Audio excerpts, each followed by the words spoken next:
प्यारे दोस्तों, हम आपके लिए लेकर आए हैं एक पौराणिक कहानी। कहानी अच्छी लगी तो कहानी को लाइक, शेयर, कमेंट और साथ में यूट्यूब चैनल को सब्सक्राइब भी करें। ब्रजपुरी गांव में सरला नाम की महिला 3 साल के बेटे चिंटू और भाई किशोर के साथ रहती थी। 2 साल पहले ही सरला के पति का देहांत हो गया था। वो अपने भाई के साथ मिलकर छोटे से खेत में काम किया करती थी। बड़ी मुश्किलों से उनका जीवन यापन हो पा रहा था। सरला का बेटा चिंटू अपने मामा किशोर से बहुत ही प्यार करता था। किशोर भी चिंटू को उतना ही चाहता था। वो दोनों एक साथ खाना खाते, खेलते और साथ ही सोते थे। ऐसे ही कुछ दिन बीत जाते हैं और फिर एक रोज किशोर को किसी काम से दूसरे शहर जाना पड़ा। उसे जाता देख चिंटू किशोर मामा के गले लगकर खूब रोने लगा और साथ में कहता है, मामा आप कहाँ जा रहे हो और कब वापस आओगे? मुझे आपकी बहुत याद आएगी। चिंटू बेटे, मैं किसी काम से दूसरे शहर जा रहा हूँ। चिंटू मामा आप जल्दी लौट कर आना, मुझे आपकी बहुत याद आएगी। बस मेरे बच्चे, मैं जल्दी काम से फ्री होऊंगा और जल्दी तुम्हारे पास लौट आऊंगा। चिंटू और सरला से अलविदा लेकर किशोर वहां से चला जाता है। काफी समय बीत गया, ना तो किशोर आया ना ही उसकी कोई खबर। सरला और चिंटू को दिन रात उसकी चिंता सताती थी। चिंटू अक्सर अपने मामा को याद करता और रोते हुए कहता, माँ मेरे मामा कब आएंगे? मुझे उनकी बहुत याद आती है माँ। सरला बोलती है, तुम परेशान मत हो मेरे बच्चा, वो जल्दी ही वापस आएंगे और तू देखना वो तेरे लिए बहुत सारे खिलौने और मिठाइयाँ लेकर आएंगे। ऐसे ही कुछ महीने बीत गए। एक दिन चिंटू उदास बैठा हुआ था। तभी सरला उससे कहती है, चिंटू बेटा, तुझे जो भी बात कहनी हो तुम शिव जी से जाकर कह दो। वो तुम्हारी हर बात तुम्हारे किशोर मामा तक पहुंचा देंगे। इसके बाद चिंटू ने ठीक वैसा ही किया।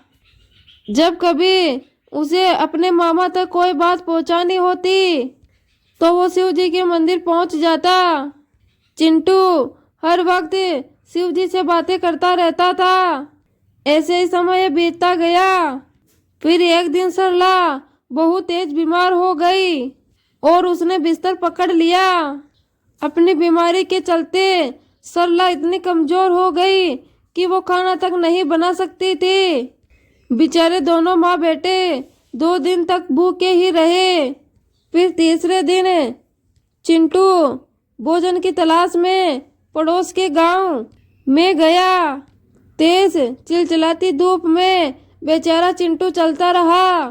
कुछ देर तक चलने पर उसने देखा कि गांव के बीच एक आम का पेड़ है जिस पर कई सारे पके हुए आम लगे हैं। अरे वाह, इतने सारे आम, मुझे तो बहुत भूख लगी है। इससे तो मेरा और माँ का पेट भर जाएगा, लेकिन मैं इन्हें तोड़ूं कैसे? तभी उसका ध्यान पेड़ के नीचे रखी शिवलिंग पर जाता है। वो उसके ऊपर पैर रखकर पेड़ पर चढ़ जाता है और उन आमों को तोड़ने लगता है। उसकी पसीने की बूंदें एक एक करके शिवलिंग पर गिरने लगी। काफी कोशिश करने के बाद भी चिंटू का हाथ उन आमों तक नहीं पहुंचा। तभी वहां गांव के कुछ लोग इकट्ठे हो गए और चिंटू पर चिल्लाने लगे, अरे अरे घोर अनर्थ है लड़के, ये तू क्या कर रहा है रे? शिवलिंग पे पैर क्यों रखा तूने? अरे मूर्ख बच्चे, तूने भोलेनाथ का अनादर किया। तुझे ऐसा नहीं करना चाहिए था। अभी शैतान बच्चे की मूर्खता के कारण अब हमें सभी गांव वालों को भोलेनाथ जी के गुस्से का शिकार होना पड़ेगा। चिंटू जोर जोर से रोने लगा। फिर सभी गांव वाले उससे नाराज होकर वहां से चले गए। उन गांव वालों की बातें सुनकर चिंटू डर गया और डर के मारे जोर जोर से रोने लगा और रोते हुए शिवलिंग को अपने गले लगाकर कहने लगा, मुझे माफ कर दीजिए शिव जी, मुझसे बहुत बड़ी गलती हो गई। मैंने ये जानबूझकर नहीं किया, खाली पेट को समझ नहीं आया। उसके इतना कहते ही शिव जी वहां प्रकट हो गए। चिंटू बेटे, उदास मत हो, तुमने कुछ गलत नहीं किया। तूने जो भी किया वो बस मजबूरी में किया और मैं तुझसे क्रोधित भी नहीं हूँ, बल्कि मैं तो तुझसे बहुत ही प्रसन्न हूँ।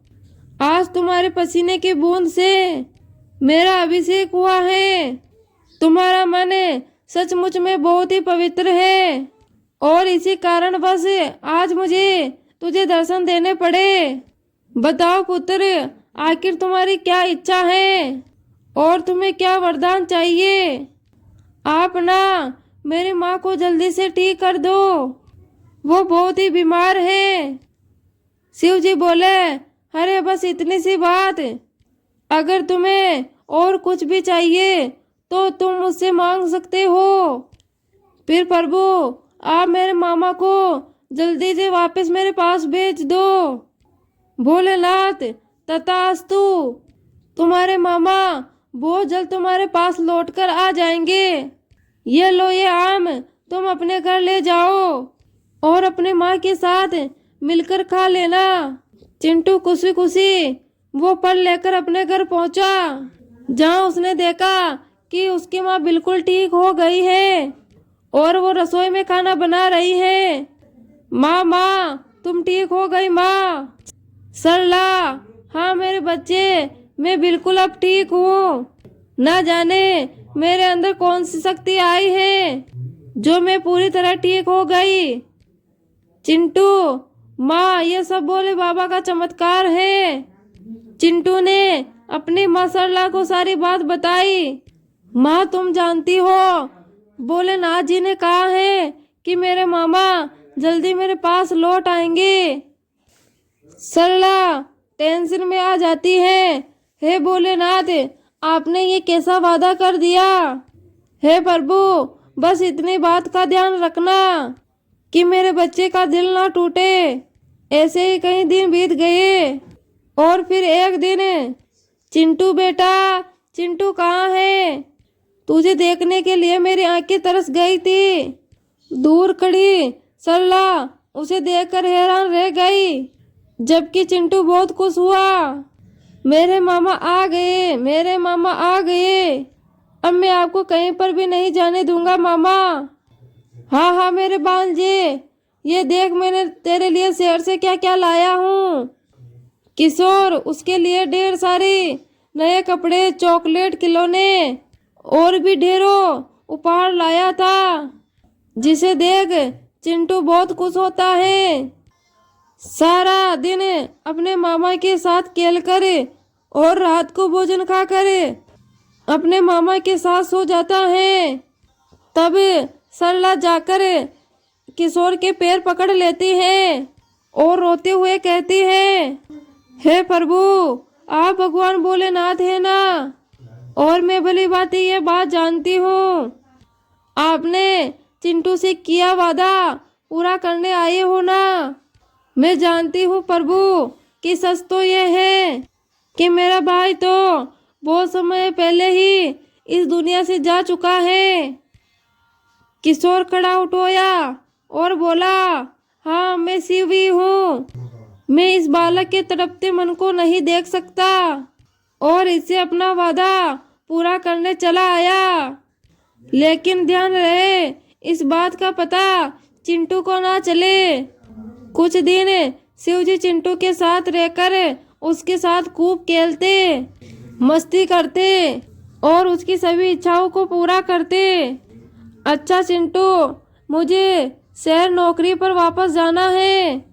मैं बीच बीच में तुमसे मिलने आता रहूँगा।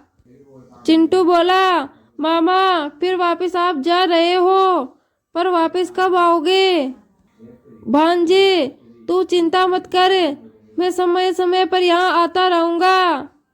इस प्रकार नेक दिल चिंटू की भक्ति से चिंटू और शिवजी के बीच जीवन भर संबंध बन गया।